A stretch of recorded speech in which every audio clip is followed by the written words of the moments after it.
আরেকটা জিনিস যা হয় সেটা মোটামুটি ভালো, সেটা হলো আপনি অন্য মানুষ সম্পর্কে অতিরিক্ত চিন্তা করা বন্ধ করে দেন। দেখুন, আপনি যখন অন্য মানুষ কি কি ভুল করছে সেটা নিয়ে ব্যস্ত থাকেন, তাদের ভুল, তাদের পাপ, সেই ভাই এমন করছে, ওই বোন এমনটা করছে, এগুলো কিসের লক্ষণ জানেন? তা হলো আপনি আপনার নিজের সম্পর্কে চিন্তিত নন। আপনি নিজের ব্যাপারে এতই নিশ্চিন্ত যে অন্যকে নিয়ে ভাববার অনেক সময় আপনার আছে।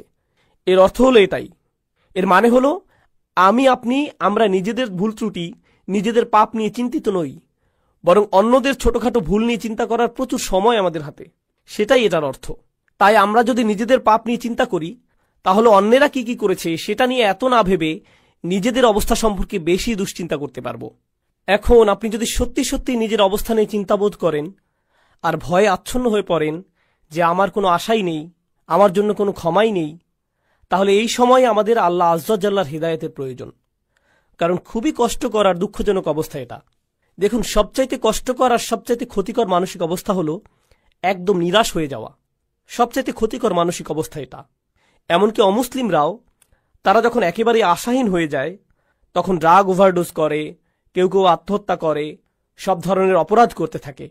যখন তারা নিরাশ হয়ে থাকে, নিজেদের নিয়ে আর কোনো আশাই বাকি থাকে না, তখন যা ইচ্ছা তাই করতে থাকে। যখন কেউ নিজের আত্মার একেবারে নিম্নতর অবস্থায় চলে যায়, তখন সেই মানুষের মনে আর কোনো প্রকার আশারই অস্তিত্ব থাকে না। কিন্তু আল্লাহ আজ্জা জাল্লাহ আমাদের আশাহীন করে রাখেননি। আল্লাহ রসুল সাল্লাল্লাহু আলাইহি সাল্লাম আমাদের অনেক আগেই বলে গিয়েছেন, কুল্লু বানি আদম খাত্তাউন, প্রত্যেক আদম সন্তান ভুল করে। অন্তত এখন তো আমরা জানি এই কথাটি, আল্লাহ রসুল নিজেও স্বীকার করেছেন সাল্লাল্লাহু আলাইহি সাল্লাম। কিন্তু এরপর তিনি বলেন, ওয়া খায়রুল খাত্তাইন আত-তাওয়াবুন, ভুলকারী মানুষদের মধ্যে সর্বোত্তম হলো যারা আল্লাহর কাছে ফিরে আসে, তারা ফিরে এসে আল্লাহর কাছে ক্ষমা চায়। অন্যভাবে বললে, আল্লাহ এই দরজা আমাদের জন্য খুলে রেখেছেন। যত পাপই আমরা করি না কেন, আল্লাহ আমাদের পুরো আমলনামা মুছে পরিষ্কার করে দিতে রাজি আছেন, কিছু থাকবে না। যে কোনো সমাজে যদি কোনো অপরাধ করেন, সেটা আপনার পার্মানেন্ট রেকর্ডে চলে যাবে, সেটা আর মোছা যাবে না, সেটা আর সরানো যাবে না, সেটা ওখানেই থাকবে, আজীবন থাকবে, যেন কালো এক মেঘ আপনার উপর। যেসব মানুষ যে কারণেই হোক এসবের মধ্য দিয়ে গিয়েছেন, বের হবার পর তাদের চাকরি খুঁজতে খুব কষ্ট হয়েছে। কেউ তাদের ব্যাকগ্রাউন্ড চেক করলে আর চাকরি দেয় না, কারণ তাদের রেকর্ডে কিছু একটা আছে। আল্লাহ আজ্জা জাল্লাহ আপনার আমলনামা একেবারেই মুছে দেবেন যদি আমি আন্তরিকভাবেই আল্লাহর দিকে ফিরে যেতে প্রস্তুত থাকি।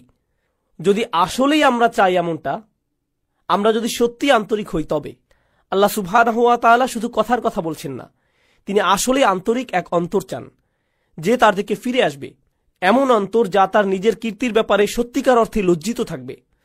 যদি আমরা এমন করতে পারি, তবে আল্লাহ একেবারে শুরু থেকেই শুরু করবেন আমাদের জন্য, একেবারেই ফ্রেশ স্টার্ট দেবেন।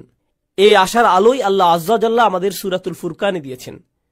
তিনি আসলেই চরম পদক্ষেপ নিয়েছেন এখানে। তিনি শুধু বলছেন না যে আমাদের পাপ ক্ষমা করে দিবেন, তিনি বলছেন ফাউলাইকা ইউবাদদিলুল্লাহু সাইয়্যাতিহিম হাসানাত, সেসব মানুষ যারা আসলেই আল্লাহর কাছে ফিরে তওবা করে, আমি তাদের সকল পাহাড় পরিমাণ পাপ কর্ম নিয়ে ভালো কাজে পরিবর্তন করে দেব। অন্যভাবে বললে, শুধুমাত্র আন্তরিকভাবে যদি আপনি আল্লাহর কাছে ফিরে আসেন, তবে আপনাকে যে শুধু লাখো পাপ কর্মের জন্য উত্তর দিতে হবে না তা নয়, বরং তিনি আপনার লাখো পাপ কাজকে লাখো পুণ্যে রূপান্তরিত করে দিবেন। শুধুমাত্র আপনি তাওবা করেছেন এজন্য, শুধুমাত্র এটার জন্যই, শুধুমাত্র এই একটি জিনিস তিনি আমাদের থেকে চাচ্ছেন। আল্লাহ আজ্জা জাল্লাহ আমাদের জীবন আর কতই বা সহজ করবে। আজ আমরা আলোচনা শুরু করছি ইনশাআল্লাহ তাআলা ৯৭ নম্বর সূরা দিয়ে। এই সূরার নাম সূরাতুল কদর। এটা হলো শক্তির রাত, ভাগ্য নির্ধারণের রাত বা মহামূল্যবান রাত। কদরের অনেকগুলো সম্ভাব্য অনুবাদ রয়েছে। আজ রাত এই সূরা নিয়ে আলোচনা করার উপযুক্ত সময়, যেহেতু আমরা রমজানের শেষ ১০ দিনে প্রবেশ করেছি। আমাদের ঐতিহ্যে এই রাত নিয়ে অসংখ্য অভিমত পাওয়া যায়। কেউ কেউ গণনা করে দেখেছেন ৪০-এর মতো অভিমত রয়েছে। আমার কাছে ব্যাপারটা মজার মনে হয়েছে, কারণ রাত হতে পারে সর্বোচ্চ ৩০টি, আর কোনটি সেই রাত তা নিয়ে মত রয়েছে ৪০টি। এ ব্যাপারে অন্যরা অভিমত গণনা করেছেন। ইমাম রাজি ৯টি অভিমত গণনা করেছেন। কেউ কেউ এমনকি এই অভিমত ব্যক্ত করেছেন যে এটি ৩০তম রাত বা ২৯তম রাত অথবা ২৩তম, ২১তম, ২৭তম রাত ইত্যাদি ইত্যাদি। কোনটি সেই রাত আজ আমি তা নিয়ে কথা বলতে যাচ্ছি না, কারণ এত সব অভিমত এবং প্রবণতা নিয়ে অধ্যয়ন করার পর সম্ভাব্য এই রাত নিয়ে আমার কাছে মনে হয়েছে যে এই রাত হলো শেষ ১০ রাতের যে কোনো একটি। এটি সবচেয়ে গ্রহণযোগ্য অভিমত। আর এই রাতের ব্যাপারে আমার দৃষ্টিভঙ্গি হওয়া উচিত এরকম, প্রতি বছর এই রাতের তারিখ পরিবর্তিত হয়। যে কোনো একটি রাতকে নির্ধারণ করে নেবেন না, এটি একটি চলমান লক্ষ্য। সুতরাং প্রতি বছর এটি খুঁজে পেতে চেষ্টা করুন। এর সপক্ষে প্রমাণ হলো হাদিসে এই রাতের কিছু চিহ্ন বর্ণনা করা হয়েছে। এ থেকে কয়েকটি আমি আপনাদের সামনে আলোচনা করব। ওই রাতে কি খোঁজ করতে হবে তা কোনো কোনো হাদিসে বলা হয়েছে। যেমন সাহাবারা স্বপ্নে দেখেছেন, এমনকি আজকের দিনেও কোনো কোনো বিশ্বাসী স্বপ্ন দেখে বুঝতে পারেন কোনটি সেই রাত। এটা ইলহামের মতো একটা ব্যাপার। এটা এমন নয় যে স্বপ্নে দেখে তিনি সবার জন্য অনলাইনে ঘোষণা করে দিবেন। এটা মূলত তার নিজের জন্য। তিনি বুঝতে পারেন এটাই সেই রাত। অস্বাভাবিক এক প্রশান্তি, নিস্তব্ধতা তারা অনুভব করেন। সময় এলে আমি কিছু হাদিস বর্ণনা করব আপনাদের নিকট ইনশাআল্লাহ, সেই রাতের অনুভূতিটা কেমন হয় ইত্যাদি ইত্যাদি। কিন্তু এর থেকে আসলে 100% নিশ্চিত হতে পারবেন না। অ্যান্টার্কটিকার মানুষ তো আর কদরের রাতের নিদর্শন হিসেবে ঠান্ডা বাতাস অনুভব করবে না এবং বলবে না ও এটাই লাইলাতুল কদর। এমনটা করতে যাচ্ছে না। মানুষ বিভিন্ন ধরনের জলবায়ুতে বাস করে। যেমন যেমন স্কটল্যান্ডে যারা বাস করে সেখানকার জলবায়ু প্রধানত মেঘাচ্ছন্ন। এজন্য সকালবেলা সূর্যের তীব্র আলো সেখানে খুব একটা দেখা যায় না। তাই এভাবে বলা কঠিন যে অমুক অমুক নিদর্শনগুলো একেবারে পরিষ্কারভাবে লাইলাতুল কদরের প্রতি নির্দেশ করছে। কিছু কিছু নিদর্শন এই রাতের প্রতি সম্বন্ধযুক্ত করা হয়েছে, তবে এটা হার্ড কোনো সায়েন্স নয়। তবুও আমি আবারও আমার নিজেকে এবং আপনাদেরকে স্মরণ করিয়ে দিতে চাই, এই রাতের খোঁজ করা খুবই গুরুত্বপূর্ণ এক অনুসন্ধান। এটা এত বড় একটি ব্যাপার যে আল্লাহ সম্পূর্ণ একটি সূরা, একটি বা দুইটি আয়াত নয়, আল কোরআনের সম্পূর্ণ একটি সূরা উৎসর্গ করেছেন শুধু এই উদ্দেশ্যে। আর এটাই কেবল নয়, সূরা দুখানের শুরুতে তিনি আবারও এই রাতের কথা বলেছেন। 44 নম্বর সূরার প্রথম প্যাসেজ শুধু এই রাতের জন্য তিনি উৎসর্গ করেছেন। এই রাত কিসের প্রতি আভাস দেয়? কেন এই রাত গুরুত্বপূর্ণ? তাই এটা কোনো ছোট ব্যাপার নয়। অন্য অনেক দিন এবং রাতের মর্যাদাও ইসলামে স্বীকৃত। যেমন হজের দিনগুলোর পবিত্র মর্যাদা রয়েছে, গোটা রমজান মাসেরও একটা ধর্মীয় মর্যাদা রয়েছে। কিন্তু বছরের যে কোনো সময় বা তারিখের জন্য এভাবে গোটা একটি সূরা উৎসর্গ করা হয়নি, এইরকম আর হয়নি। এই ব্যাপারে কেবল আরেকটি সূরার কথা আমার মনে পড়ে, যা একটা নির্দিষ্ট সময়ের জন্য উৎসর্গ করা হয়েছে, সূরাতুল জুমআ। সেক্ষেত্রে সম্পূর্ণ সূরা এই উদ্দেশ্যে উৎসর্গ করা হয়নি, শুধু শেষের কয়েকটি আয়াত 9, 10 এবং 11। সূরার বাকি অংশ অন্য বিষয় নিয়ে, যা শুক্রবারের নামাজের দিকে নিয়ে যায়। কদরের বিষয়টি অনন্য। এই ব্যাপারটা আমাদের মাথায় রাখা প্রয়োজন। আমরা যেহেতু এই রাতগুলো শুরু করতে যাচ্ছি, আমি দোয়া করি আল্লাহ আযজা ওয়া জাল্লা যেন আমাদেরকে সুযোগ, শক্তি, উৎসাহ, আন্তরিকতা, খাঁটি অশ্রু দান করেন, যার মাধ্যমে এই সময়ে আমরা আল্লাহর ক্ষমা লাভ করতে পারি। ওকে, তো আল্লাহ আযজা ওয়া জাল্লা শুরু করছেন এই বলে, ইন্না আনজালনাহু ফি লাইলাতুল কদর, নিশ্চয়ই আমি এটা নাজিল করেছি লাইলাতুল কদরে। লক্ষ্য করুন, পূর্বের সূরাতে সূরার আলোকে জিবরাইল আলাইহিস সালাম প্রথম ওহী নিয়ে এসেছিলেন, কিন্তু আল্লাহ এই সমীকরণ থেকে জিবরাইল আলাইহিস সালামকে দূর করে দিলেন। যেন এমনটি বলা হচ্ছে, হ্যাঁ জিবরিল এসেছে, কিন্তু কথাগুলো আমার নিজের, আমি এই ওহী পাঠিয়েছি। তিনি নিজে ক্রেডিট নিচ্ছেন এবং এই কদরের রাতের ব্যাপারটা আরো সরাসরিভাবে বললেন। এভাবে বলেননি যে আমি আমার দূত জিবরিলকে তোমার নিকট পাঠিয়েছি, বরং বলেছেন নিশ্চয়ই আমি এটি নাজিল করেছি। এর মাঝে হু এর প্রতি লক্ষ্য করুন। ইন্না আনজালনাহু, কুরআন নাজিল করেছি বলার পরিবর্তে বলা হয় আমি এটি নাজিল করেছি। আরবি ব্যাকরণের ভাষায় এর নাম দমিরে সান। অন্য কথায় যখন বলেন এটি, তার মানে কিছু একটা যা মানুষ আগে থেকেই জানে। যেমন আপনাদের সাথে বাক্যালাপ করার সময় জিজ্ঞেস করলাম, আপনারা কি এটা দেখেছেন? হয় আপনাদের কোনো ধারণাই নেই আমি কি নিয়ে কথা বলছি, চোখ ঘুরিয়ে জিজ্ঞেস করলেন আমাদের কি দেখার কথা, অথবা দুজনেই ক্রিকেট ম্যাচ দেখেছিলেন কিংবা উভয় ফুটবল খেলা দেখেছিলেন। তাই আমি যখন জিজ্ঞেস করলাম ইয়েস দেখেছি, দারুণ হয়েছে, কেউ এখানে খেলা বা ম্যাচের কথা উল্লেখ করেনি। উভয় বলছে এটা, কারণ বিষয়টা আমাদের মাথায় আছে। যখন আল্লাহ বলছেন ইন্না আনজালনাহু, আমি এটা নাজিল করেছি, এর দ্বারা ইঙ্গিত করছে যে কোরআন অবতীর্ণ হওয়াকালে ব্যাপারটা সবার মাথায় ছিল। কোরআন তখন বিস্ময়কর এক ব্যাপার হয়ে দাঁড়িয়েছিল। যখন কেউ বলেছিল তুমি কি এটা শুনেছ, এমন কথা শুনলে মক্কার মানুষরা কোরআন ছাড়া আর অন্য কিছুর কথা ভাবতে পারে না। কবিতা, ছন্দ বা কোনো গল্পের কথা তাদের মাথায় আসতো না, এমনকি শত্রুদের মাথায়ও না। কোরআন গোটা শহরে ছড়িয়ে পড়েছিল। তাই আল্লাহ যখন বলছেন এটি, তখন বিশ্বাসী অবিশ্বাসী সবাই বুঝতে পেরেছিল এখানে এটি বলতে কোরআনকে বোঝানো হয়েছে।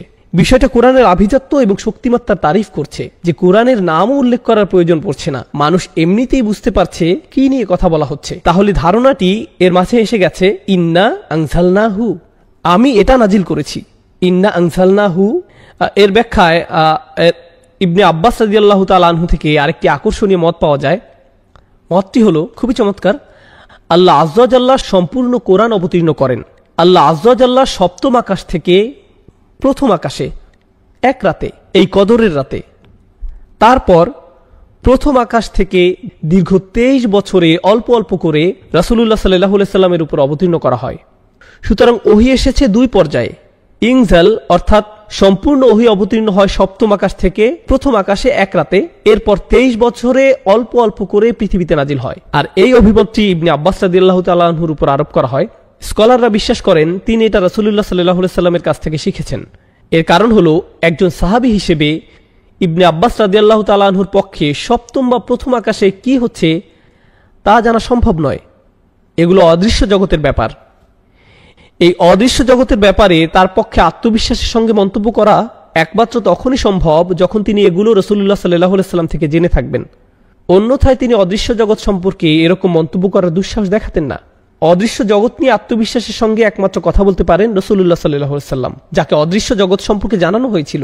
যদি কোনো সাহাবী অদৃশ্য জগৎ নিয়ে কথা বলেন, বিশেষ করে ইবনে আব্বাস রাদিয়াল্লাহু তাআলা আনহুর মতো জ্ঞানী সাহাবীর ক্ষেত্রে, তাহলে আমাদের বিশ্বাস যে তিনি সেটা রাসূলুল্লাহ সাল্লাল্লাহু আলাইহি সাল্লামের কাছ থেকে শিখেছেন। তিনি হয়তো সরাসরি রাসূল সাল্লাল্লাহু আলাইহি সাল্লামকে উদ্ধৃত করছেন না, বরং তার নিজের মতো করে বলেছেন। এজন্য এই ধরনের বর্ণনাকে বলা হয় মারফু, অর্থাৎ এই জ্ঞান রাসূল সাল্লাল্লাহু আলাইহি সাল্লামের কাছ থেকে অর্জন করা হয়েছে। এই সূরার প্রথম আয়াতটি কিভাবে ব্যাখ্যা করা হবে এই নিয়ে আরেকটি অভিমত পাওয়া যায়।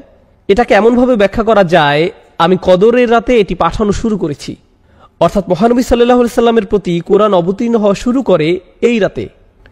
কেউ কেউ যুক্তি দেখান এখানে হু আগের সূরা ইকরা বিইসমি রাব্বিকাল্লাযী, এটা হলো আল্লাযী খলাক, সেই ওহী আমি কদরের রাতে নাজিল করেছি। তাহলে এটি ওইটার প্রতি ইঙ্গিত করছে। এই সূরা অধ্যয়নকালে গুরুত্বহীন আরেকটি অভিমত পাওয়া গেছে। এটা আসলে তেমন কোনো বিষয় না, তারপরেও আমি একাডেমিক উদ্দেশ্যে তা উল্লেখ করছি।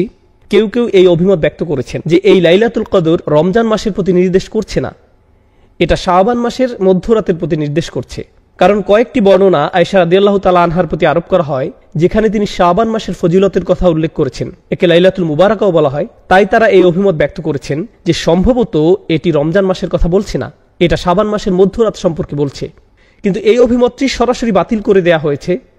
এর বহু কারণ আছে, আমি শুধু একটি কারণ বলছি। আল্লাহ সুস্পষ্টভাবে কুরআন সম্পর্কে বলেছেন, শাহরু রমাদান আল্লাযী উনজিলা ফীহিল কুরআন, রমজান মাস, এই মাসেই কুরআন অবতীর্ণ করা হয়েছে। রমজান মাসের প্রতিটি রাত কুরআন অবতীর্ণের মাসের অন্তর্গত। তাই আল্লাহ যেহেতু বলছেন আমি এটি লাইলাতুল কদরে অবতীর্ণ করেছি, সুতরাং লাইলাতুল কদর কেবল রমজান মাসেই হওয়া সম্ভব। এই দুইটি একে অপরের সাথে ওতপ্রোতভাবে জড়িয়ে আছে, একে অন্যভাবে দেখার অবকাশ নেই। এখন আমি কদর শব্দের অর্থ নিয়ে কিছু কথা শেয়ার করতে চাই। তিনভাবে কদর শব্দের ব্যাখ্যা করা যায় বা চিন্তা করা যায়। তিনভাবে কদর শব্দের ব্যাখ্যা করা যায়। এই বিশ্লেষণ আমাদেরকে সূরার কাঠামো এবং এর অর্থ বুঝতে সাহায্য করবে ইনশাআল্লাহু তাআলা। আরবিতে কদর শব্দের একটি অর্থ হলো নিরূপণ করা, কিয়াস করা, কোনো কিছুর সীমা নির্ধারণ করে দেয়া। তাকদীর বলতে কোনো কিছুর চৌহদ্দি ঠিক করে দেয়া বোঝায়। কুরআনের অন্যত্র এসেছে কদ্দারনাহু মানাজিলা, আমরা চাঁদের জন্য বিভিন্ন পর্যায় নিরূপণ করে দিয়েছি। সুতরাং একভাবে এটাকে ব্যাখ্যা করা হয়েছে এভাবে যে সূরা দুখানের সাথে মিলে যায়। একটু পরে সেটা নিয়ে আলোচনা করব। এই রাতে আল্লাহ বছরের বাকি সময়ের বড় বড় সিদ্ধান্তগুলো পাঠিয়ে থাকেন এবং সমস্ত ভালো সিদ্ধান্তগুলো, সব ভালো ভালো সিদ্ধান্তগুলো, বড় বড় সিদ্ধান্তগুলো পাঠিয়ে থাকেন।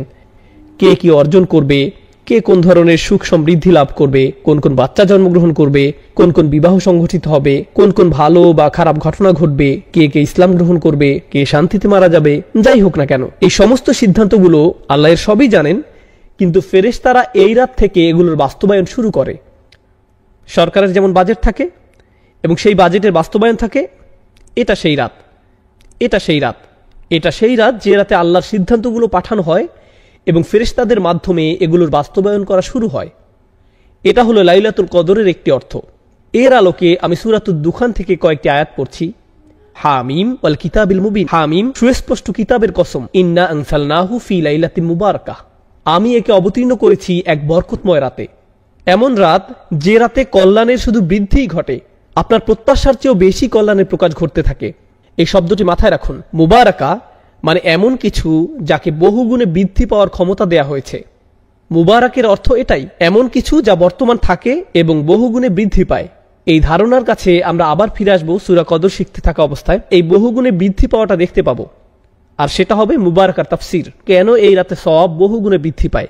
ইন্না কুন্না মুনজিরিন, নিশ্চয়ই আমি সতর্ককারী। ফিহা ইউফরাকু কুল্লু আমরিন হাকিম, সেই রাতে প্রত্যেক প্রজ্ঞাপূর্ণ সিদ্ধান্ত আলাদা করা হয় এবং বিতরণ করা হয়।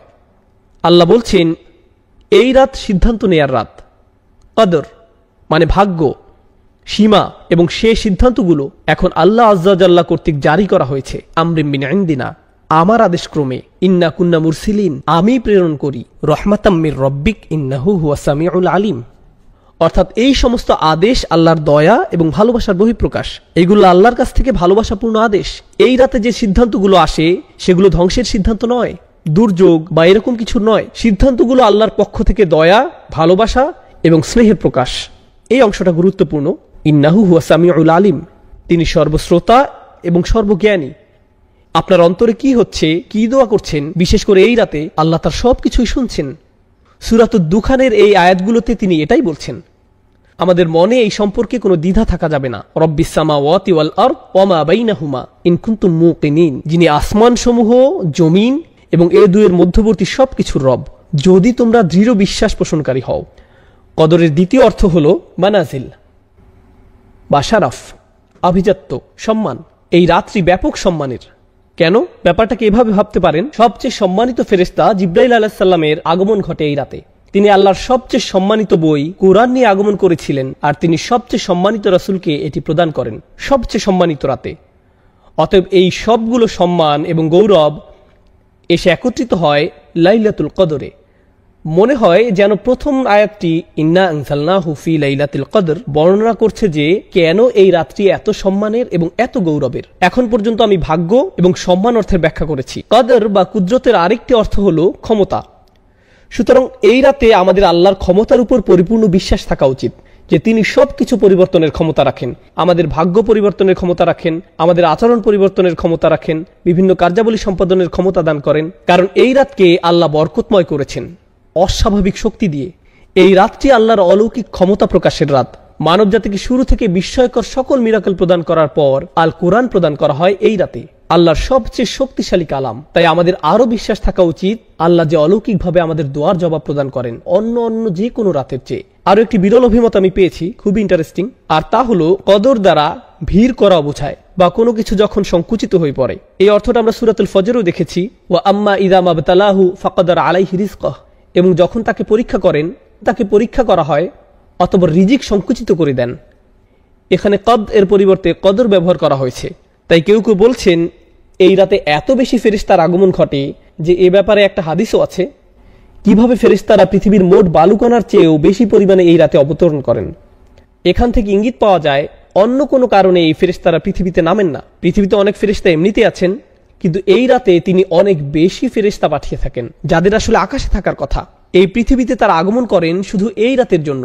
তিনি সারা পৃথিবী জুড়ে এত বেশি পরিমাণে ফেরেশতা পাঠান যে ফেরেশতাদের ভিড় জমে যায়, শয়তানি শক্তির জন্য কোনো জায়গা আর অবশিষ্ট থাকে না। আমি যে চারটি অর্থ আপনাদের নিকট উপস্থাপন করলাম এর মধ্যে অবশ্যই সবচেয়ে বেশিবার উল্লেখিত অর্থটি সূরাতুদ দুখানের আলোকে। তা হলো এই রাতটি ভাগ্য নির্ধারণের রাত। এই রাতে বছরের অবশিষ্ট সময়ে কি কি হবে তার সিদ্ধান্তগুলো নেওয়া হয়।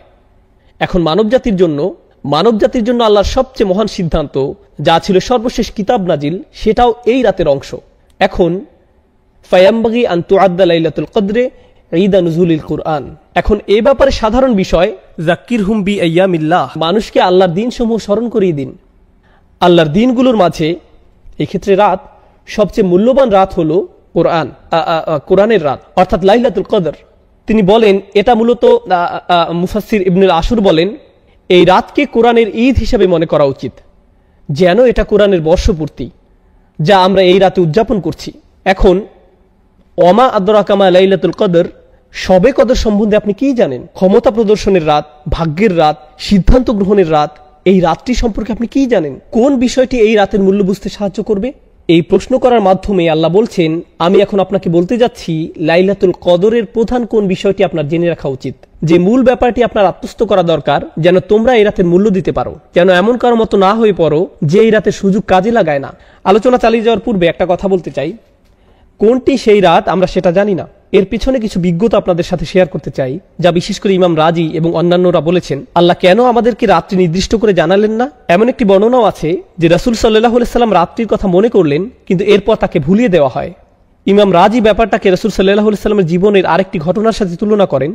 এক ব্যক্তি ঘুমাচ্ছিল। রাসূল সাল্লাল্লাহু আলাইহি সাল্লাম আলী রাদিয়াল্লাহু তাআলা আনহুকে বললেন লোকটিকে নামাজ পড়ার জন্য জাগিয়ে দিতে। তো আলী রাদিয়াল্লাহু তাআলা আনহু লোকটির কাছে গিয়ে তাকে নামাজের জন্য জাগিয়ে দিলেন। আলী তখন জিজ্ঞেস করলেন, সাধারণত আপনি নিজেই এই ধরনের কাজ করতে পছন্দ করেন, আপনি আমাকে কেন করতে বললেন? আমি সব সময় দেখেছি ভালো কাজ করার কোনো সুযোগ দেখলে অন্য কাউকে বলার পূর্বে আপনি নিজেই তা করেন। আমি কৌতূহলী, আপনি এই কাজ কেন আমাকে দিয়ে করালেন? তখন তিনি বললেন, যদি আমি তাকে জাগাতাম আর সে অলসতা প্রদর্শন করত, সে আমার কথা না শুনে আমাকে ঘুমের ঘরে সরিয়ে দিত, তখন সেটা কুফরি হয়ে যেত। সে যদি তোমার প্রতি বিরক্তি প্রকাশ করত, তাহলে প্রমাণ হতো সে শুধু অলস। সে যদি আমার কথা না শুনতো, তাহলে সেটা অনেক বড় একটা ব্যাপার হতো। ও আলামু আন্না ফীকুম রাসূলুল্লাহ, এই ব্যাপারটা মাথায় রেখে চিন্তা করুন, আমরা যদি জানতাম আজ লাইলাতুল কদর কিন্তু আমরা মিস করলাম, তখন এটা হবে বিশাল এক অপরাধ। গোটা একটা সূরা নাজিল হবার পর যে এই রাতের মর্যাদা কত বেশি, কিন্তু ইমানদার ব্যক্তি যদি এমন করে, ধুর আজ ভালো লাগছে না, তখন সেটা হতো ভয়ঙ্কর এক অপরাধ। কারণ এই রাতের মর্যাদা যেমন বিশাল, তেমনি একে ভুলে যাওয়া বিশাল অপরাধ। এটা আসলে আল্লাহর দয়া যে তিনি সেই দরজা উন্মুক্ত করেননি, তিনি বলেননি এটা হলো সেই রাত, আর কোনো সমস্যা নেই। আল্লাহ আমাদেরকে তাদের অন্তর্ভুক্ত করুন যারা বিনয়ের সাথে এই রাতের অনুসন্ধান করে এবং খুঁজে পায়। যাই হোক, এখন লাইলাতুল কদরের প্রথম উপকারিতা, লাইলাতুল কদরি খায়রুম মিন আলফি শাহর। শবে কদর হলো 1000 মাস অপেক্ষা শ্রেষ্ঠ। কেউ কেউ এই 1000 মাসকে আক্ষরিক অর্থে নিয়েছেন এবং গণনা করে বের করেছেন 1000 মাস সমান সমান 83 বছর 4 মাস। সুতরাং আজকে যদি শবে কদর হয় আর আপনি ফজরের নামাজ আদায় করেন, তাহলে আপনি 83 বছরের জন্য ছুটি নিতে পারেন। না না, এমনটা নয়। এই আয়াতের অর্থ এটা নয়, এই আয়াতের অর্থ এটা নয়। আরেকটি ব্যাপার যেটা লক্ষণীয়, আল্লাহ তাআলা বিভিন্ন পরিমাপে সময়ের উল্লেখ করেন, যেমন হাজার বছর, আলফা সানাতিন, কখনো যোগ করেন মিম্মা তাউদ্দুন, তোমাদের গণনার হিসেবে।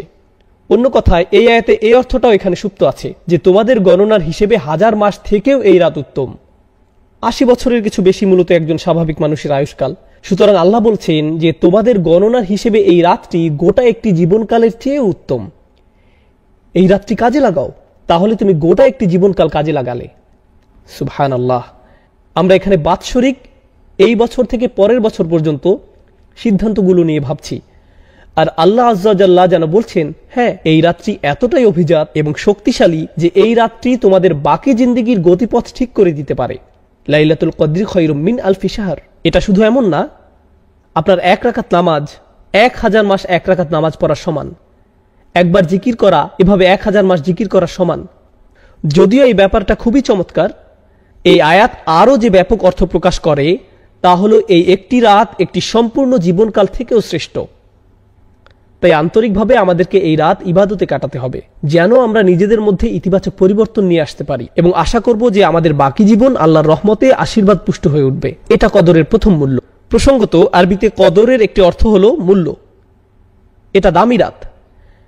তাই লাইলাতুল কদরি খায়রুম মিন আলফি শাহর বলার মাধ্যমে প্রথম প্রশ্নের জবাব দেয়া হলো এই রাতের মূল্য কি? এটা যদি দামি রাত হয় তাহলে এর দাম কত? 1000 মাসের চেয়েও বেশি। প্রসঙ্গত, খায়রুম মিন তিনি বলেননি কত গুণ বেশি, এটা কি 1000 মাসের চেয়ে 1000 গুণ বেশি উত্তম? তিনি এখানে সংখ্যা নির্ধারণ করে দেননি, বলেছেন এটা 1000 মাসের চেয়েও উত্তম, অর্থাৎ 1000 মাস শুধু আপনার গণনায়, এর সীমা আরো বেশি। যদি বলা হতো লাইলাতুল কদরি মিসলু আলফি শাহর, কদরের রাত 1000 মাসের মতো, কিন্তু বলা হয়েছে 1000 মাসের চেয়ে উত্তম, তাহলে কদরের একটি মানে হলো মূল্য, আর এর মূল্য বলে দেওয়ার মাধ্যমে এর জবাব দেয়া হলো এটা 1000 মাসের চেয়ে উত্তম। কদরের আরেকটি অর্থ হলো ডিক্রি বা আল্লাহর আদেশ, যা সবকিছুর জন্য আসে। তাই পরবর্তী আয়াতে কদরের অন্য এই অর্থটি নিয়ে কথা বলা হয়েছে, তানাজ্জালুল মালাইকাতু ওয়ার রূহ ফিহা বিইজনি রাব্বিহিম মিন কুল্লি আমরিন। সে রাতে ফেরেশতা ও রূহ তাদের রবের অনুমতি ক্রমে, বাইবেলে যাকে হোলি স্পিরিট বলা হয়েছে, কোরআন তাকে অভিহিত করে রূহ নামে, মানে জিব্রাইল আলাইহিস সালাম। তাহলে ফেরেশতারা অবতরণ করেন, সাথে স্পেশাল গেস্ট জিব্রাইল আলাইহিস সালাম, ওহী নাজিলের আসল স্টার। সকল ফেরেশতাদের মধ্যে যিনি শুরুতে কোরআন নিয়ে এসেছিলেন, সেই মহান ফেরেশতা নিজেই আবার কোরআন বার্ষিকী উদযাপন উপলক্ষে পৃথিবীতে অবতরণ করেন। একবার চিন্তা করে দেখুন আমরা কি নিয়ে কথা বলছি। মুতাঈন সাম্মা আমিন, সবার মান্যবর, সেখানকার বিশ্বাসভাজন। শুধু তিনি নন, তার অরিজিনাল টিম যারা কোরআন নাজিলের সময় দলে দলে নেমে আসতেন, তারা সবাই কদরের রাতে পৃথিবীতে অবতরণ করেন। ইনি সেই জিবরিল আলাইহিস সালাম যিনি মূসা আলাইহিস সালাম, ঈসা আলাইহিস সালামের নিকট কিতাব নিয়ে এসেছিলেন। ওয়া আইয়াদনাহু বিরূহিল কুদুস, এবং যিনি রাসূলুল্লাহ সাল্লাল্লাহু আলাইহি সাল্লামের নিকট ওহী নিয়ে আসতেন। আজকে তিনি আমাদের মাঝে, তার সকল অনুসারীরাও এবং অন্য সব ফেরেশতারা, তারা বিভিন্ন ডিপার্টমেন্টে কাজ করে। প্রথম আকাশে যেমন ফেরেশতারা আছেন, দ্বিতীয় আকাশে আছেন, তৃতীয় আকাশে আছেন, এভাবে সব আকাশে আছেন। ফেরেশতাদেরকে বিভিন্ন কাজের জন্য নিয়োগ করা হয়। যেমন 2 জন আমাদের গার্ড দিয়ে থাকেন, 2 জন আমাদের কর্মের হিসাব রাখেন, ফেরেশতারা আরশের চারপাশে ইস্তেগফাররত থাকে, ফেরেশতারা বিভিন্ন রকমের কাজ করেন। কদরের রাতে সব ফেরেশতাদের তাদের নিজস্ব কাজ থেকে মুক্তি দিয়ে দুনিয়াতে পাঠানো হয়। এমনকি জিব্রাইল আলাইহিস সালাম অবতরণ করেন ইনদা সিদরাতিল মুনতাহা, সিদরাতিল মুনতাহার নিকট থেকে, যেখানে তার মাকাম, যেখানে তিনি আমিন, তিনি সেখান থেকে এই রাতের জন্য অবতরণ করেন। তো তিনি বলছেন সবাই অবতরণ করেন বিইজনি রব্বিহিম, তাদের প্রভুর অনুমতিক্রমে। এই ব্যাপারটা বোঝা গুরুত্বপূর্ণ। ফেরেশতাদের নিজস্ব দায়িত্ব রয়েছে, আল্লাহ তাদেরকে তাদের কাজ থেকে মুক্তি দিয়ে এই রাতের জন্য প্রেরণ করেন। এই জন্য বিইজনি রব্বিহিম এখানে গুরুত্বপূর্ণ। তিনি বলেন মিন কুল্লি আমর, আল্লাহর আদেশে তারা আসেন সকল বিষয় নিয়ে, সকল সিদ্ধান্ত নিয়ে। তার মানে এটা যদি স্বাস্থ্য সংক্রান্ত ব্যাপার হয়, ব্যক্তিগত কোনো ব্যাপার হয়, পারিবারিক ইস্যু, যুদ্ধ সংক্রান্ত ব্যাপার, আধ্যাত্মিক ব্যাপার, শারীরিক ব্যাপার, অর্থনৈতিক ব্যাপার, যে ব্যাপারই হোক না কেন, আল্লাহর আদেশে তারা সব ধরনের ব্যাপার সমাধান করতে আসেন এবং মানুষকে সব ইস্যুতে সাহায্য করেন।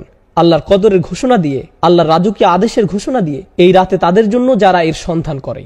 তাহলে ফেরেশতারা আমাদের চারপাশে ভেসে বেড়ান, আমাদের সকল স্থান প্লাবিত করে ফেলেন। তারা আমাদেরকে তাই দিতে প্রস্তুত যা আল্লাহ আমাদের জন্য লিখে রেখেছেন। এটাই হলো তানাজ্জালুল মালাইকাতু ওয়ার রূহ ফিহা বিইজনি রাব্বিহিম মিন কুল্লি আমরিন। প্রসঙ্গত এই আয়াতের বর্তমান কাল নির্দেশ করে এমনটা যে শুধু প্রথমবার হয়েছিল তা নয়, অর্থাৎ যেবার কুরআন নাজিল হয়েছিল এমনটি ঘটতেই থাকে। কারণ এই প্রশ্নটি বিভিন্ন তাফসীরে উত্থাপন করা হয়েছিল, লাইলাতুল কদর কি শুধু একবারের জন্য, নাকি এটি প্রতি বছর ঘটবে? প্রতি বছর কি এভাবে ফেরেশতারা অবতরণ করবে? আল্লাহ এখানে বলেননি ফেরেশতারা অবতরণ করেছিল, বরং তিনি বলেছেন তারা অবতরণ করে। মানে এটি একটি চলমান প্রক্রিয়া। আল্লাহ এই উপহারটি মানবজাতিকে প্রতি বছর প্রদান করেন। ومعنى بإذن ربهم أن هذا التنزيل كرامة أكرم الله بها المسلمين بأن أنزل لهم في تلك الليلة جماعات من الملائكة وفيهم أشرفهم। দলে দলে ফেরেশতারা অবতরণ করেন, এটি মুসলমানদের প্রতি আল্লাহর একটি উপহার। কথা বলছিলাম বিইজনি রব্বিহিম মিন কুল্লি আমর নিয়ে। কিছু কিছু তাফসীরকারক আরও বলেছেন তারা আল্লাহর আদেশের হেফাজত করে। আল্লাহ তার নির্দেশ জারি করেছেন, এখন ফেরেশতারা নিশ্চিত করবেন যে এই নির্দেশগুলো বাস্তবায়িত হয়েছে।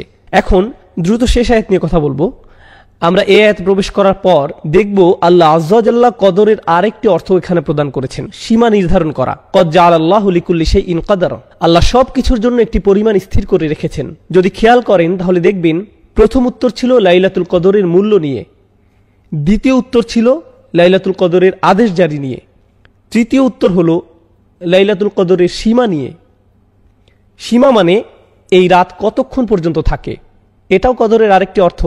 আমাকে এমনকি আপনাদের নিকট এই সূরার গঠন বিন্যাস উপস্থাপন করতে হবে না।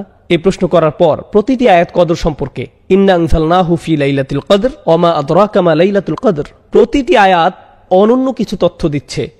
আবারও বলছি, একটি আয়াতের মূল্য নিয়ে যা 1000 মাসের চেয়ে উত্তম, একটি আয়াত ভাগ্য নির্ধারণ নিয়ে, এটাও কদরের অর্থ, আরেকটি আয়াত সীমা নিয়ে। আর সীমা নিয়ে এই আয়াতটি আমার নিকট খুবই মনোমুগ্ধকর, সালামুন হিয়া হাত্তা মাতলা আইল ফাজর। আমি শুরু করব এই অনন্য বৈশিষ্ট্য নিয়ে। মাতলা অর্থ ফজরের উদয়, একেবারে ভোরের সময় নয়। ফজরের উদয় মানে সূর্য ইতোমধ্যে উদয় হয়ে যাচ্ছে। অন্য কথায় আল্লাহ এত দয়ালু, এতই মহান এবং এই রাতে এতই উদার যে জানেন তো আমাদের সাহারির সময় শেষ হয়ে যায় অন্ধকার থাকতেই, যখন দ্বিতীয় ফজরের আগমন ঘটে। লাইলাতুল কদরের ক্ষেত্রে কিন্তু লাইলাতুল কদরের ক্ষেত্রে এই নিয়ম নয়। লাইলাতুল কদর আলো দেখা পর্যন্ত চলতে থাকে। তিনি এর সময় বাড়িয়ে দিয়েছেন, তিনি এর মূল্য বাড়িয়ে দিয়েছেন মাতলা আইল ফাজর। তাহলে এর সীমা অন্য কোনো রাতের মতো নয়। আল্লাহ ভোরবেলার সময়টাকেও রাতের অংশ হিসেবে গণনা করছেন। এটা লাইলাতুল কদরের অনুপম একটি উপহার যে আল্লাহ আযজা ওয়া জাল্লা এর সময়সীমাকে আমাদের জন্য বৃদ্ধি করেছেন। এখানে বলছেন সালামুন হিয়া। আপনারা যারা আরবির সাথে কিছুটা পরিচিত তারা জানেন যে সাধারণ নিয়মে হওয়ার কথা হিয়া সালামুন, মুবতাদা এবং খবর হিয়া সালামুন, কিন্তু তিনি এই ক্রম উল্টো করে বললেন সালামুন হিয়া। এর ফলে যা হয় ওয়াসসালামু মাসদার আও ইসমু মাসদার মা'নাহু ওয়াসসালামা, এর ফলে তিনি এক ধরনের ইখতিসাস তৈরি করলেন। এই রাতের মতো কোনো শান্তি নেই, কোনো রাত এমন নেই যার এই রাতের মতো শান্তি আছে। এটাই সালামুন হিয়া। কোনো রাতের শান্তি এই রাতের মতো নয়, কোনো রাতের শান্তি এই রাতের মতো নয়। একটা কথা মনে পড়েছে, আমি আবার সালামুন হিয়ার আলোচনায় ফিরে আসব। আমাদের সালাফদের কাছে মজার কিছু ব্যাখ্যা পাওয়া গেছে, অন্যরা হাস্যকর ভেবে এগুলো পুরোপুরি বাতিল করে দিয়েছেন, কিন্তু আমি ভাবলাম অভিমতগুলো বেশ মজার, তাই আপনাদের সাথে শেয়ার করছি। কেউ কেউ মনে করেন লাইলাতুল কদর রমজানের 27 তারিখে। তারা গণনা করলেন ইন্না প্রথম শব্দ, আনজালনাহু দ্বিতীয় শব্দ, ফি তৃতীয় শব্দ, যখন আসলো হিয়া মানে এটা, এই হিয়া 27 নম্বর শব্দ। তাই তারা বললেন ও কদরের রাত তো পেয়ে গেলাম। এভাবে 27তম রাতের উৎপত্তি। কিছু কিছু মানুষ এই একভাবে 27তম রাতের ধারণা বের করেছেন। অন্য আরেকটি নিয়মও আছে মজার, কেউ কেউ এটাকে ইবনে আব্বাস রাদিয়াল্লাহু তাআলা আনহুর প্রতি আরোপ করেন, কিন্তু আমি অতটা নিশ্চিত নই। লাইলাতুল কদর, লাইলাতুল কদর এই শব্দদ্বয় 9টি অক্ষর দিয়ে গঠিত। এই শব্দগুলোতে 9টি অক্ষর রয়েছে, আর এটা 3 বার এসেছে। ইন্না আনজালনাহু ফি লাইলাতুল কদর ওয়া মা আদরাকা মা লাইলাতুল কদর লাইলাতুল কদরি খায়রুম মিন আলফি শাহর। 9কে 3 দিয়ে গুণ করলে 27 পাওয়া যায়। এই তো পেয়ে গেলাম 27তম রাত, ঝামেলা শেষ। এগুলো সবই হাস্যকর, এর সাথে কোনো কিছুর কোনো সম্পর্ক নেই, কিন্তু ভাবলাম এগুলো উল্লেখ করি। হিয়ার আলোচনায় পৌঁছার পর মনে হলো ও কদরের রাত তো পেয়ে গেছি, কদরের রাত তো পেয়ে গেছি। চলুন সালাম শব্দটি বোঝার চেষ্টা করি, কারণ সমগ্র সূরায় এই শব্দটি বেশ গুরুগম্ভীর। এক দৃষ্টিতে বললে 2টি শব্দ এই সূরায় বেশ প্রভাব বিস্তার করেছে। কদর, খাইর। প্রতি আয়াতেই একটি মূল শব্দ আছে। প্রথম মূল শব্দ কদর, দ্বিতীয় মূল শব্দ খাইর, খায়রুম মিন আলফি শাহর, তৃতীয় মূল শব্দ হলো আমর, মিন কুল্লি আমর, এবং সর্বশেষ মূল শব্দ হলো সালাম। এই সবগুলো দিন শেষে কোনো না কোনোভাবে কদরের সাথে সম্পর্কযুক্ত। প্রথমে কদর নিজে উত্তম, এরপর আল্লাহর আদেশসমূহ, নির্ধারিত ভাগ্য, এবং সবশেষে শান্তি। সালাম আমাদের জানাচ্ছে এই রাতে যত কিছু ঘটে তার কোনোটাই ধ্বংসের জন্য নয়, শাস্তির জন্য নয়, কোনো কিছুই মৃত্যুর জন্য নয়। সকল আয়োজন মানুষকে শান্তি, নিরাপত্তা, আরাম ইত্যাদি দেওয়ার জন্য। কুরআনে সালাম শব্দটির ব্যবহার জানা গুরুত্বপূর্ণ। এটি আল্লাহর একটি নাম, আল মুহাইমিন, কুদ্দুসুস সালামুল মুমিনুল মুহাইমিন। তো সালাম হলো আল্লাহ আযজা ওয়া জাল্লার একটি নাম। একইভাবে জান্নাতকে বলা হয় দারুস সালাম। জান্নাতের একটি নাম হলো শান্তির নিবাস। তাহলে এটা আল্লাহর একটি নাম, এটা জান্নাতের একটি নাম, দারুস সালাম। ফুসিলাস সালাম বিল খাইর। আবার কোনো কিছু যখন ভয়ানক অনিরাপদ, যেমন আগুন, এর থেকে সকল বিপদ দূর করা দরকার। যেমন ইব্রাহিম আলাইহিস সালামের ক্ষেত্রে কুনি বারদান ওয়া সালামান, তুমি ইব্রাহিমের উপর শীতল ও শান্তিদায়ক হয়ে যাও, শান্তিপূর্ণ হয়ে যাও। এই আয়াতে ভাষার ব্যবহারে উল্লেখযোগ্য সূক্ষ্মতা রয়েছে।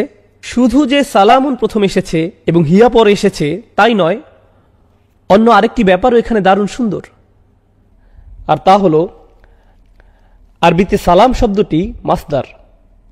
এটি একটি ইনফিনিটিভ, পিস, এর ইংরেজি প্রতিশব্দ পিস। এখন রাত কিন্তু শান্তি নয়, রাত হলো শান্তিপূর্ণ। রাত নিজে শান্তি নয়, বরং রাত হতে পারে শান্তিপূর্ণ। আল্লাহ বলেননি রাত শান্তিপূর্ণ, তিনি বলেছেন রাত নিজেই শান্তি। যেন এখানে বলা হচ্ছে রাতটি শুধু যে শান্তিপূর্ণ তাই নয়, বরং আসলে তুমি যদি এই রাতের সুযোগ নিতে পারো তাহলে তুমি শান্তি অর্জন করে ফেলেছ। তোমার অবশিষ্ট জীবনের জন্য তুমি চূড়ান্ত শান্তির সন্ধান পেয়েছ। তুমি যদি এই রাত না পেয়ে থাকো তাহলে শান্তি কাকে বলে তুমি সেটা জানোই না। এখানে এমনি একটি বিবৃতি, উবালাগা বিবৃতি দেয়া হয়েছে, সালামুন হিয়া হাত্তা মাতলাইল ফাজর। একইভাবে সালামকে এখানে আদেশ হিসেবে বিবেচনা করা যায়। যেমন উদাহরণস্বরূপ আমরা বলি চুপ, চুপ থাকো বলার পরিবর্তে চুপ থাকো একটি আদেশ, কিন্তু শিক্ষক এটাও বলতে পারেন সাইলেন্স, অথবা একজন বিচারক বলতে পারেন অর্ডার। তিনি বলেন না শৃঙ্খলা বজায় রাখো, তিনি শুধু বলেন অর্ডার। সুতরাং কখনো কখনো আদেশ দিতে নাউন ব্যবহার করা হয়। এই অর্থ মাথায় রেখে সালামুন হিয়া পড়লে সালামুন হিয়া হাত্তা মাতলাইল ফাজর এর অর্থ হয় তোমরা ভালো চাইলে শান্তি বজায় রাখো, এই রাতে কোনো মারামারি নয়, তর্ক বিতর্ক নয়। আমি আমার ফেরেশতাদের পাঠিয়েছি, ডিক্রি জারি করেছি, এই রাতের মতো মূল্যবান কোনো রাত নেই। তোমরা ভালো চাইলে এই রাতে আল্লাহর নিকট সম্পূর্ণরূপে আত্মসমর্পণ করো। সালাম দিল্লুল হার্ব, এটা যুদ্ধের বিপরীত। তোমরা ভালো চাইলে অন্য কারোর সাথে পীড়াদায়ক আচরণ করো না, কাউকে কষ্ট দিয়ে কথা বলো না, আল্লাহর সাথে ভালো আচরণ করো, মানুষের সাথে ভালো আচরণ করো এবং আল্লাহর নিকট আত্মসমর্পণ করো। সূরার শেষে এটি একটি সাজেশন বা আদেশের মতো। ফজর উদয় হওয়ার আগ পর্যন্ত সকল দ্বন্দ্ব সংঘাত ভুলে যাও, সকল টেনশন ভুলে যাও। সালামুন হিয়া হাত্তা মাতলাইল ফাজর। অন্যরা আরো সাজেস্ট করেছেন কিভাবে জানবেন যে এটি লাইলাতুল কদর। আপনি এমন এক বিশেষ ধরনের শান্তি এই রাতে অনুভব করবেন যা অন্য রাতে করেন না।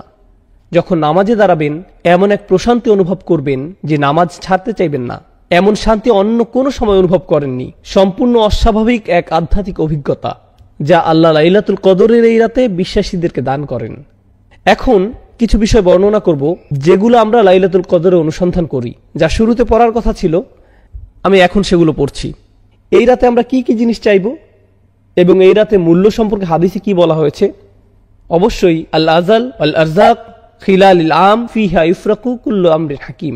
আমাদের সীমা, আল্লাহর কাছে ফেরার পূর্বে আমাদের জীবনকাল, আমাদের সকল রিজিক, এই সব কিছু সম্পর্কে এই রাতে ডিক্রি জারি করা হয়। ফেরেশতারা অবতরণ করেন। কি নিয়ে অবতরণ করেন? বিল খাইরি ওয়াল বারাকাতি ওয়ার রহমাতি ওয়াল মাগফিরাহ। তারা অবতরণ করেন সকল কল্যাণ নিয়ে, বারাকাহ নিয়ে, আল্লাহর দয়া এবং তার ক্ষমা নিয়ে। প্রসঙ্গত আমি আগে যেমন বলেছিলাম, সম্ভবত এই রাতে যেসব ফেরেশতা অবতরণ করেন তাদেরকে পাঠানো হয় শুধু এই রাতের জন্য। অন্য কোনো সময় তাদের আগমন ঘটে না। বিশেষ করে এটা জিবরিল আলাইহিস সালামের জন্য আরো বেশি সত্য। তারপর এটা সেই রাত কিনা তা বোঝার কিছু উপায় তুলে ধরছি। আবারও বলছি, এখানে ভৌগোলিক সীমাবদ্ধতার কথাটা মাথায় রাখতে হবে। ইন্নী কুনতু উরিতু লাইলাতুল কদরি সুম্মা নুসিতুহা। এই হাদিসে রাসূল সাল্লাল্লাহু আলাইহি সাল্লাম বলেন, আমাকে লাইলাতুল কদর দেখানো হয়েছিল, পরে আবার আমাকে ভুলিয়ে দেওয়া হয়। ওয়াহিয়া ফিল আশরিল আওয়াখির। এর অবস্থান শেষ 10 রাতে। ওয়াহিয়া তালকাতু বালজাতুলা হাররা ওয়ালা বারিদা। বেশি গরম বা বেশি ঠান্ডা না। কানা ফিহা কামরান ইয়াফদাহু কাওয়াকিবুহা। যেন আলোকিত চাঁদ নক্ষত্রগুলোকে আড়াল করে আছে। এই রাতে শয়তান বের হতে পারে না। হাত্তা ইয়াখরুজু ফাজরুহা, অর্থাৎ ফজর পর্যন্ত কোনো শয়তান বের হতে পারে না। আত-তামানিনা, যেমন বলি সালামুন হিয়া হাত্তা মাতলাইল ফাজর, ফজর উদয় হওয়া পর্যন্ত শান্তি, ফজর পর্যন্ত শান্তি। এর অর্থ হলো মানুষ এই রাতে অস্বাভাবিক শান্তি অনুভব করে। তারাবিতে যোগ দিলে দেখবেন এই রাতে কেউ বিরক্ত হয় না, কেউ হাত পা নেড়ে কোনো বিরক্তি প্রকাশ করে না, বাচ্চারাও দুষ্টামি করছে না। নিশ্চয়ই এর কোনো কারণ আছে। এরপর তিনি বলেন, ليلة القدر ليلة تلقى لا حارة لا باردة تصبح الشمس يومها حمراء ضعيفة. কেউ কেউ বলেন নরম বাতাস প্রবাহিত হয়। This is رواه ابن خزيمة وصححه الألباني. পরের দিন সূর্য কেমন জানি লাল বর্ণ ধারণ করে। সূর্য উদয় হওয়ার সময় একটু লাল আকৃতি ধারণ করে। উদয় হওয়ার সময় এতে তীব্রতা দেখা যাবে না। قد يري الله الإنسان الليلة في المنام. এমনও হতে পারে এটি কোন রাত আল্লাহ ঈমানদারদেরকে তার স্বপ্নে দেখাতে পারেন। অনেক সাহাবীর ক্ষেত্রে এমনটা ঘটেছিল। তারপর রাসূল সাল্লাল্লাহু আলাইহি সাল্লাম বলেন, ইন্নাল মালাইকা তিলকা লাইলা আকসারা ফিল আরদি মিন আদাদিল হুসা। এটাও ইবনে খুজামা বর্ণনা করেছেন। এই রাতে পৃথিবীতে ফেরেশতাদের সংখ্যা মানে পৃথিবীর ক্ষুদ্র বালুকণার চেয়েও বেশি হয়। তো এগুলো শুধু কয়েকটি নিদর্শন। পরিশেষে আমি রাসূল সাল্লাল্লাহু আলাইহি সাল্লামের আরেকটি হাদিস শেয়ার করতে চাই লাইলাতুল কদর নিয়ে। মান কামা লাইলাতুল কদরি ঈমানান ওয়া ইহতিসাবান গুফিরা লাহু মা তাকাদ্দামা মিন যামবিহি। যে কেউ কদরের রাতে দাঁড়াতে পারে, অর্থাৎ নামাজ পড়ে, তাহলে সবচেয়ে ভালো যে কাজ করতে পারেন লাইলাতুল কদরে রাত শুরু হলে তা হলো সালাত আদায় করা। আরও সেরা যা করতে পারেন সিজদায় দোয়া করতে থাকুন, আল্লাহর কাছে কান্নাকাটি করুন। এরপর রাসূল সাল্লাল্লাহু আলাইহি সাল্লাম শুধু নামাজ পড়তে বলেননি, তিনি সেই নামাজের কিছু বৈশিষ্ট্য বর্ণনা করেছেন। চলুন সেই বৈশিষ্ট্যগুলো ব্যাখ্যা করি। একটা হলো ঈমানান, যে আল্লাহর সামনে নামাজ পড়ল ঈমান সহকারে, অর্থাৎ শুধু ঈমান নিয়ে নয়, সে সম্পূর্ণরূপে জানে যে আমার জীবনের সবচেয়ে সেরা জিনিস হলো এই নামাজ। সে ব্যক্তির এত বেশি আত্মবিশ্বাস আছে, আল্লাহর উপর নির্ভরতা আছে এই নামাজে, যার কোনো তুলনা হয় না। 1 নম্বর। এরপর ওয়া ইহতিসাবান, ইহতিসাব মানে যে সম্পূর্ণরূপে আত্মসচেতন, নিজের পাপ নিয়ে আমি সচেতন, আমি জানি আমার কি কি ত্রুটি আছে, কি কি বিষয় নিয়ে আমি আল্লাহর সামনে লজ্জিত, আমি আল্লাহর সামনে নামাজে দাঁড়িয়েছি লজ্জিত এবং বিনম্র হয়ে, এবং সম্পূর্ণরূপে বিশ্বাসী যে আল্লাহ আমাকে ক্ষমা করে দিবেন, আমার পাপগুলো দূর করে দিবেন। অতএব আমি আল্লাহর সামনে এসেছি অবনমিত হয়ে, অশ্রুসিক্ত নয়নে, নিজের সকল হিসেব নিয়ে, নিজের সকল দোষ স্বীকার করে, পাপ স্বীকারের নামাজ ইহতিসাবান। যদি এটা করতে পারেন গুফিরা লাহু মা তাকাদ্দামা মিন যামবিহি, যত ধরনের অসম্মানজনক পাপই আপনার থাকুক না কেন, সমস্ত পাপ নিশ্চিতভাবে ক্ষমা করে দেওয়া হবে। সকল পাপ ক্ষমা করে দেওয়ার গ্যারান্টি দেওয়া হয়েছে আমরা যদি এরকম একটি মন নিয়ে আল্লাহর সামনে নামাজে দাঁড়াতে পারি। এই ধরনের নামাজ বেশ কঠিন সবাই মিলে একত্রে আদায় করা। এই ধরনের নামাজ অনেক সহজ যদি আপনি একা একা আদায় করেন। এটা এমনই একটি রাত নিজে নিজে পড়তে যদি অলসতা লাগে তাহলে অবশ্যই মসজিদে যান এবং জামাতে যোগদান করুন। এই রাতে শুধু আপনি, আল্লাহ আর চোখের পানি।